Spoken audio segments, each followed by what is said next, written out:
staring at candles. When that shit is on, let me drop some shit like this. At night I can't sleep, I toss and turn. Candlesticks in the dark, visions of bodies being burned. Four walls just staring at a nigga. I'm paranoid, sleeping with my finger on the trigger. My mama's always stressing I ain't living right, but I ain't going out without a fight. See, every time my eyes close, I start sweating. Hola, hola, hola, ¿cómo están? Espero que estén muy bien. Una semana más, una nueva edición de Negocios son Negocios. Hoy en un encuentro particular, en el marco de la Fundación Atlas. Tenemos la suerte de estar con José Sánchez, que es director de la Fundación Atlas. Él es, acá tenemos un currículum larguísimo que no vamos a leer para economizar tiempo. Es MBA de la Universidad de Chicago, entre otras cosas, actuario, y vamos a hablar un poco sobre qué está pasando en Argentina con las ideas de la libertad, lo que hemos visto los últimos días, semanas. Bueno, Martín, muy contento de estar contigo. Efectivamente, esta es una situación claramente especial. Y es especial en el sentido que nos está invadiendo una sensación de que un orden muy establecido de repente se está conmoviendo desde su cimiento. Es absolutamente innegable la centralidad que tiene el peronismo en la vida política argentina. Esta centralidad se ha puesto de manifiesto desde el 83 en adelante con un importantísimo dominio del aparato de decisiones públicas y una gran predominancia en la narrativa que construye lo que la sociedad entiende que es razonable, que es aceptable, que es de alguna manera inevitable. Bueno, todo este entramado, de alguna forma, en este momento nos empieza a entrar la sensación de que no es tan pétreo como originalmente pensábamos. Si nos abstraemos un poco de las novedades post-paso y echamos una mirada un poco más amplia, digamos, a los acontecimientos desde el 2003 en adelante, podemos ver que a partir del último mandato de la expresidenta Fernández de Kirchner, ha habido una sucesión de hechos que ponen de manifiesto que ese predominio absoluto, ese monopolio de la decisión y ese monopolio de la construcción de ideas del cual ha gozado el peronismo, ha entrado en un proceso de modificación. Tanto desde el punto de vista de lo fáctico, lo que se ha terminado viendo en esta última elección es que todas las promesas materiales del peronismo han finalmente concluido en una enorme decepción. Y esta decepción es abarcativa inclusive de sectores que siempre han visto su futuro ligado a la atención y el cuidado del peronismo. Desde el punto de vista de las ideas, yo creo que es muy interesante ver también que este predominio, digamos, del ideario, de la visión peronista, en cualquiera de sus variantes, digamos, en esta nueva variante, la variante actual, la variante, llamémosle, progresista, también ha sufrido un duro golpe. Ha sufrido un duro golpe en el sentido que las consignas de las expansiones de derechos, que estas expansiones de derechos se podían llevar adelante por la existencia de un líder fuerte que estaba en condiciones de identificar necesidades y actuar en consecuencia, poniendo en extrema tensión el sistema institucional y ilegal. Esa idea de que había que pagar este precio, digamos, como forma de acceder a la expansión de derechos, también ha entrado en crisis.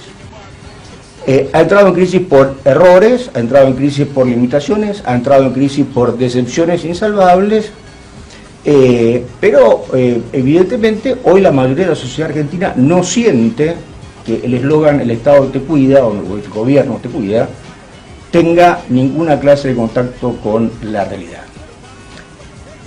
Esto es lo que nos hace pensar que de repente estamos entrando en un cambio de régimen en la Argentina, un cambio de entorno, donde va a haber una renovación tanto a nivel del gobierno, tanto a nivel de quienes toman las decisiones públicas, como a nivel del ideario, de la narrativa, que nos va a hacer aproximarnos a nuestros numerosos problemas desde un ángulo diferente. Sí, es muy bueno lo que decís, porque a veces hablamos de que los populismos fabrican pobreza deliberadamente, porque el voto pobre es un voto prácticamente cautivo, ¿no? Y hoy vemos la situación en la cual en Argentina casi la mitad de los argentinos son pobres, 6 de cada 10 jóvenes y chicos son pobres, bueno, en el conurbano 7 incluso, y sin embargo los resultados son distintos, ¿no? Uno debería decir más pobreza, más afianzado está el populismo, según la ley anterior. Sin embargo, acá estamos rompiendo con esta ley que parecía tan rígida, ¿no? Por suerte. Bueno, es extraordinariamente interesante lo que mencionás. Yo creo que ese punto, entender ese fenómeno es la llave para la construcción de una propuesta superadora, tanto del punto de vista de los del gobierno, como del punto de vista de los que, como nosotros, pensamos que la Argentina necesita otra cosa. Yo quiero referirme especialmente a lo que vos mencionaste, y pongámosle un par de números como para ponerlo en dimensión. El gasto público con respecto al PBI en la Argentina en la década del 80 y el 90 era del orden del 25%. Ese gasto público fue llevado al 45% hacia fines del gobierno de Cristina Fernández de Kirchner, y si bien bajó un poquito durante la época de Macri, se ha mantenido en niveles muy elevados. Pasamos del 25 al 45% básicamente por una gran expansión del gasto social. Y sin embargo, ese aumento del 25 al 45% no se ha visto reflejado en nada que sea tangible desde el punto de vista de mejorar la situación de los argentinos. De hecho, la cantidad de pobres con relación a los 80 y los 90 ha aumentado de una forma dramática. O sea, tenemos un Estado que gasta 20 puntos del PBI, 20 puntos que se extraen de quienes lo generan, para que el Estado disponga de ello en forma discrecional, bajo el argumento, el paraguas, el mensaje de la solidaridad, y el resultado es espantosamente pobre, es una desgracia. Si lo vemos desde el punto de vista de los planes sociales al cabo de la crisis del 2001 sumaban 2 millones, había 2 millones de beneficiarios de préstamos sociales. Hoy hay 22 millones de beneficiarios y seguimos, obviamente, con este 45% de pobreza. Frente a estos números, la gran preocupación era si es posible el funcionamiento de un sistema republicano democrático, donde las mayorías al fin del día deciden los destinos del país. Bueno, esta que es una duda fundamental, es una duda además que acompaña el concepto de república desde sus orígenes filosóficos. ¿Cómo puede ser posible que la mayoría no use su poder para apropiarse de todo lo que la rodea?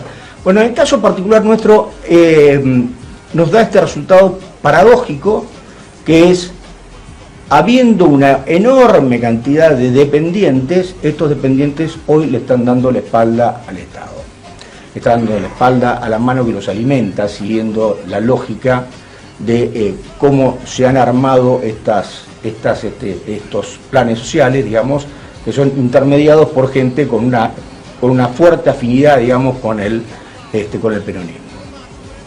¿Por qué? Bueno, este es el diagnóstico, yo creo que es crítico. Yo voy a arriesgar una hipótesis que por supuesto es una hipótesis, y el tiempo dirá hasta dónde hasta qué punto puede ser válido. Creo que lo que se ha instalado, o lo que se ha puesto en evidencia, es que este sistema, en el cual yo le saco a la parte competitiva de la República Argentina, para generar masas de clientes que dependen de mi generosidad, entre comillas, para poder subsistir, ha terminado por ser evidente a los beneficiarios del sistema que esto no los saca de la pobreza más abyecta. Es decir, yo puedo tener 22 millones de planes, pero los 22 millones de individuos que los reciben no dejan de ser pobres. Y ellos no quieren ser pobres. 14.000 pesos por mes, que es el plan básico, digamos, en la Argentina, hoy por hoy te mantiene en la pobreza más absoluta. La combinación de la fragilidad fiscal más el tremendo problema que ha significado la cuarentena para los sectores informales ha condenado a esta gente a una situación extremadamente precaria. Por eso, fíjate que es sumamente curioso cómo ha cambiado el discurso de los movimientos sociales en los últimos 3 meses. De ser un discurso centrado en el pedido de más auxilio, ha pasado a ser un discurso donde la palabra queremos trabajo y no planes aparece muy seguido. Bueno, yo insisto con mi interpretación, el que dice quiero trabajo y no planes, lo que te está diciendo es que con los planes no deja de estar en una situación precaria, que básicamente la pasa pésimo y que se da cuenta que la única forma de salir del fondo del pozo en el cual está sometido es a través del trabajo. Esto desafía de una forma dramática toda la estructura del sistema de asistencia social que tiene la Argentina el día de hoy. Y si vos crees, es un síntoma, una consecuencia de del fracaso fiscal de sostener pseudo estado de bienestar, que en definitiva no es más que un gran aparato gerenciador de pobres a cambio de apoyo político. Sí, y en este contexto te consulto si vos pensás que la realidad, el fracaso, la pobreza está matando el relato, está por encima de los discursos y los intentos del oficialismo de construir una virtualidad de la realidad acorde a su visión. El hambre está condicionando mucho más que las argumentaciones ideológicas, digamos. Bueno, yo creo que efectivamente el relato descrito como lo hicimos anteriormente, esta historia en la cual en este caso una lideresa, digamos, iluminada, preside el proceso de creación de creación de derechos de distinta índole, pero en definitiva derechos que ella elige y considera importante. Ese relato está en una crisis que yo llamaría en este momento terminal.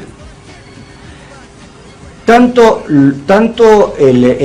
la porción del relato que está basada en la solidaridad, en la limitación de la libertad de los, entre comillas, ricos, para favorecer, solventar, proteger a esta masa de la población absolutamente inerme, a través de los que mandan. Bueno, los supuestos favorecidos, digamos, ven que con eso no alcanza para vivir con un mínimo de dignidad. Y por otro lado, yo veo que se ha agotado la producción, digamos, de eslogans que puedan ir más allá de sectores ya previamente ideologizados y comprometidos, digamos. Hay una suerte de sequía de ideas, una suerte de incapacidad de refrescar y adaptar, digamos, el relato a la situación actual. Por otro lado, digamos, todo lo que dije anteriormente son problemas, es una visión, son razones negativas por las cuales la potencia de la píldora, digamos, ha disminuido considerablemente. Visto desde el punto de vista ahora de los relatos alternativos, porque efectivamente acá no puede haber vacío, digamos, el espacio lo ocupan, hay ideas que entran y ideas que salen. Bueno, yo creo que simultáneamente con la caída en desgracia de la expansión de derechos, se ha producido un notable, llamémosle resurgimiento, o revalorización, mejor que resurgimiento, de las ideas liberales en materia de institucionalidad política. el gobierno de Cambiemos, con todos los déficits que se le puedan asignar en materia de performance económica, generó una expectativa de calidad institucional que no la abandonó nunca. Y de hecho, para un gobierno no peronista, terminar el mandato, y no solamente terminar el mandato con una porción muy significativa de votos. Votos fidelizados alrededor de la idea de que la Argentina es una república diseñada y conducida bajo los límites que establece nuestra Constitución, y que esa Constitución se encontraba en peligro por la existencia de un modelo alternativo. Bueno, la existencia de ese relato en particular quedó firmemente establecida a fines del 2019, ha acompañado siempre, ha actuado como el telón de fondo de las distintas manifestaciones públicas que han salido a la calle para defender cosas puntuales, de modo tal de que ahí tenemos un comienzo de narrativa alternativa a la de el progresismo negador de las libertades individuales. Este proceso no ha terminado. Se ha visto también complementado por la aparición yo diría, el surgimiento impetuoso, desordenado a veces, hasta carente de modales, si vos querés, de un discurso rupturista con respecto al estatismo prevaleciente, que ha tomado volumen público. Y lo vemos en cosas tales como que la única comuna de la ciudad de Buenos Aires donde Juntos por el Cambio no ganó es Villa Soldati, Villa Lugano, probablemente la comuna con el menor nivel de vida de toda la capital federal, y la razón por la cual no ganó Juntos por el Cambio es que Milei tuvo una performance extraordinaria en estos lugares. Yo creo que el mensaje de Milei capitaliza tanto esta evidencia de fracaso en cuanto a lo que uno puede esperar del auxilio estatal, como la denuncia a la clase política, la denuncia a la hipocresía del que me quiere pobre para poder manipularme. Entonces, sí, yo creo que efectivamente el progresismo NACAMPOC, digamos, sí, hoy tiene un tremendo problema de haberse transformado en el orden conservador, el orden viejo, digamos, que está a la defensiva, no puede imponer la agenda. Es extraordinariamente importante el tema de la narrativa, pues la narrativa lo que a vos te permite es elegir la agenda, elegir los tópicos, elegir el momento, establecer cuáles son los valores con los cuales se juzgan como buenos o malos los argumentos del tipo de enfrente. Esta gente ha tenido el control de la narrativa en forma ininterrumpida desde la caída de la convertibilidad a la fecha. Hoy eso está, yo creo que herido de muerte. Sí, y tengo una consulta. ¿La narrativa habitualmente la manejaba mejor la izquierda? Y los defensores de la libertad estamos aprendiendo, así como aprendemos a comprender el mercado de, no sé, la carne, para ver cómo vendemos la carne, hoy estamos aprendiendo a vender las ideas a través de votos y cómo comunicar, en qué enfatizar, en qué no enfatizar, cómo transmitir con palabras, con sonidos, con colores, algo que a veces tal vez compartimos muy bien, perfectamente, pero para un público académico, ¿no? Hoy tal vez estamos aplicando el marketing, que debería ser nuestra área de conocimiento favorita, ¿no? Por ser amante del mercado, aplicándolo a la política, y estamos a veces comprendiendo que el voto se define por un complejo compuesto de criterios, ¿no? En la política. Bueno, tu pregunta tiene dos partes. Con respecto a la superioridad, digamos, de la izquierda en materia de creación de narrativas, yo creo que esto es cierto. Se ha verificado de esta forma en buena parte del siglo XX, buena parte de la posguerra, después de la Segunda Guerra Mundial, donde básicamente la idea de igualdad presentada desde un punto de vista ético, digamos, ha tenido mayor aceptación que la idea de libertad, que ha sido a su vez vinculada al egoísmo. De hecho, nuestro presidente recientemente y nuestra vicepresidenta recientemente, ambos se han expresado filosóficamente al respecto y nos han vuelto a decir que la libertad individual en realidad no es más que egoísmo, digamos. O sea, la única libertad individual digna es la de ellos, porque encarnan movimientos populares. Entonces, yo tiendo a coincidir que efectivamente ha habido una ventaja comunicacional muy importante. Creo que además en el caso argentino ha sido absolutamente desafortunado, absolutamente desgraciado, que la defensa de las ideas de la libertad hayan tomado un rumbo exclusivamente económico. La Argentina, digamos, de la década del 50, del 55 en adelante, el mensaje comunicacional de la libertad se ha expresado siempre en términos económicos, lo que es doblemente malo. Por un lado, es malo desde el punto de vista de la descripción de lo que significa la libertad en la vida de los seres humanos, y es espantosamente malo desde el punto de vista comunicacional puramente, pues, estrictamente hablando. Vos fíjate qué paradójico que el Partido de la Libertad, los que creen en la libertad, sean vinculados en forma absolutamente férrea con el ajuste.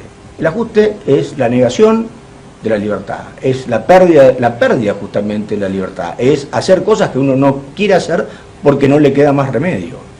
Bueno, es extraordinario que los individuos que se han apoderado de los derechos individuales en 360 grados, y podemos hablar un segundo de eso, hayan conseguido atribuirle a los que creen que la libertad individual es el motor esencial del bienestar humano, esta asociación con la negación, con la restricción, con la imposibilidad de hacer. Entonces, yo creo que es muy importante la construcción de una narrativa de la libertad. Y esa construcción de la narrativa de la libertad es un capítulo que excede largamente la cuestión económica, a punto tal que te diría que la cuestión económica es, en todo caso, un factor de segundo orden. Te hago la siguiente reflexión. Si vos agarrás el recibo de sueldo de un argentino asalariado promedio, sí, vas a encontrar que para un salario del orden de 80.000 pesos, donde se encuentra una buena parte de la población de la población argentina, ese argentino promedio va a poder disponer de menos de la mitad de esos 80.000 pesos. Los otros 40.000 son dispuestos por el Estado u organismos paraestatales empoderados por el Estado que se han apropiado de la soberanía que ese señor debería ejercer sobre el fruto de su trabajo. Él no puede decidir acerca de su obra social, él no puede decidir acerca de su vinculación con el gremio, si es que no quisiera tenerla, él no puede decidir cuánto va a ahorrar para su vejez, él no puede decir cómo va a ahorrar para protegerse con respecto a su vejez, y después de haber sufrido ese tremendo despojo, esa tremenda pérdida de autonomía, tiene que tomar otras decisiones importantes. Tal vez las más importantes en cualquier familia sean las decisiones relativas a la educación de los hijos, que es la forma en que los hijos van a acumular capital humano y eventualmente progresar lícita y beneficiosamente, digamos, en el futuro. Bueno, este señor, lamentablemente, también en esto es un sujeto pasivo, en el cual no puede hacer absolutamente nada más que entregarle sus hijos al aparato estatal o controlado por el Estado, digamos, educativo, para que hagan con él lo que quieran. Lo pongan en manos de la profesora Radetich o el engendro, digamos, que nos toque en suerte en su momento. Yo creo que estos son los ladrillos que deberían construir el edificio comunicacional de la libertad. Mucho más que hablar de la estabilidad de la moneda, mucho más que hablar de la apertura de la economía, todas cosas importantes. Pero debemos separar lo que son principios filosóficos que afectan a nuestra condición de seres humanos, a nuestra condición de ciudadanos, de lo que son buenas prácticas de gestión económica. La estabilidad de la moneda, la apertura de la economía, no son cosas de naturaleza intrínsecamente liberal. Hay muchos países que no pueden ser catalogados como liberales, que no están gobernados por liberales, que tienen economías abiertas y monedas sanas. Son principios de buena gestión económica, es lo que hace una persona normal, eficiente, educada, digamos, para conducir los asuntos públicos. Lo otro sí es lo que hace a nuestra condición de ciudadanos, de individuos libres, y que la Argentina está tremendamente comprometida. Y voy a cerrar porque vamos a pasar a charlar en el segundo bloque con Karina Mariani. Vamos a tener esa suerte para hablar de algunos temas muy interesantes, vinculados al feminismo, etcétera, etcétera. La izquierda, el socialismo, tuvo lo que se llama el giro gramsciano, ¿no? Karl Marx decía que la estructura económica determinaba la superestructura cultural. Y Gramsci, desde la prisión, muy golpeado, con muy poca energía, dijo, no, en realidad es la cultura la que determina la estructura económica, ¿no? Y tal vez los quienes defendemos la idea de libertad estemos viviendo este proceso, ¿no? De comprender que la economía es consecuencia de todo el sustento institucional de valores, costumbres, hábitos que subyace en la mente de la gente, ¿no? Y que es muy importante trabajar ahí para tener el resultado que vos mencionabas recién, ¿no? Definitivamente nosotros no podemos abstraernos de ese debate. Nosotros no podemos abstraernos del debate cultural, no podemos abstraernos del debate de ideas. El espacio que nosotros regalamos, el espacio que nosotros no disputamos, el espacio que nosotros consentimos que sea ocupado por los que creen que la libertad es un derecho de segundo orden con respecto a otras cosas, bueno, termina después justificando todas las barbaridades a las cuales nos vemos sometidos. Hemos tenido una suerte de trabajo práctico de lo que significa vivir bajo un régimen donde las libertades individuales están absolutas y totalmente coartadas, que ha sido la cuarentena. Llevamos 1 año y 8 meses donde el poder político, actuando de una manera poco menos que discrecional, toma decisiones que afectan nuestro bienestar con una ligereza, una omnipotencia que son asombrosas. Y esto está, para bucear las fuentes de esta soberanía, tenemos que ir al debate cultural que dice que está bien que el presidente de la República decida que el señor Simonetta se tenga que quedar fuera de la República Argentina viviendo en un caño en Barcelona, porque lamentablemente se fue del país cuando no debería haberse ido. Así que no voy a agregar ni una palabra más, José, muchísimas gracias por esta posibilidad de reflexionar, y ahora vamos a ir un corte y vamos a charlar con Karina Mariani sobre el vínculo del feminismo, la libertad, las restricciones, qué es lo que estamos viviendo hoy en la Argentina. Karina, vamos a presentarla luego, que es periodista, columnista del diario La Prensa, así que vamos a charlar un rato largo con ella. Así que vamos a un corte y volvemos en unos instantes. Muchas gracias.